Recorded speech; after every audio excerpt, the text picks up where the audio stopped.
Annullare in autotutela la delibera di giunta numero 46 del marzo 2016 con la quale si danno agli uffici gli indirizzi per ritirare il bando di gara sul nuovo servizio di raccolta differenziata. Questo al fine di evitare che il Comune di Nuoro sia oggetto di richieste di risarcimento da parte delle 5 aziende che stanno partecipando al bando europeo da 50 milioni di euro. È quanto chiedono i consiglieri comunali del PD Alessandro Bianchi e Leonardo Moro, che insieme al segretario cittadino del partito Francesco Manca hanno indetto una conferenza stampa. Al centro degli interventi il bando di gara per il servizio di raccolta dei rifiuti. Con la delibera numero 46, sottolinea il PD, la Giunta, organo politico, dà delle istruzioni ad un organismo tecnico affinché ritiri il bando di gara.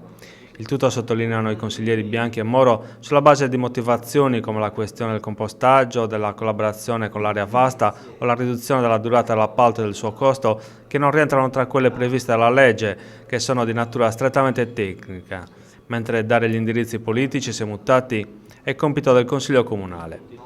Un bando di gara di fatto bloccato perché la Commissione non è più operativa, rileva il PD, perché il Presidente non lavora più per il Comune, così come il RUP, il responsabile unico del procedimento. In un primo momento è stato ricordato l'amministrazione guidata dal sindaco Andrea Suddu aveva detto di voler attendere l'esito dei ricorsi al TAR e al Consiglio di Stato di una delle società escluse. Le sentenze hanno dato ragione al Comune, segno che la Commissione aveva agito correttamente, ma la Giunta Comunale, rileva il PD, ha avviato con la delibera numero 46 le procedure per il ritiro del bando. Il PD ha sollevato rilevi di natura politica e giuridica sulla decisione della Giunta. Entrando nel merito del progetto, Bianchi e Moro hanno rilevato il suo carattere innovativo sia sul piano della gestione del servizio che sotto il profilo dei costi per l'amministrazione e per i cittadini. Si parte da una base d'asta di 7,1 milioni all'anno, secondo le stime dovrebbe portare all'aggiudicazione sui 6,5 milioni all'anno, un livello inferiore all'attuale costo del servizio, sceso dopo le riduzioni annunciate ieri dalla Giunta a 6,8 milioni di euro.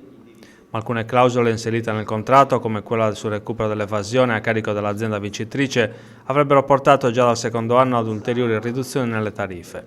Da qui la richiesta alla Giunta Comunale di spiegazioni politiche e il ritiro dall'atto amministrativo.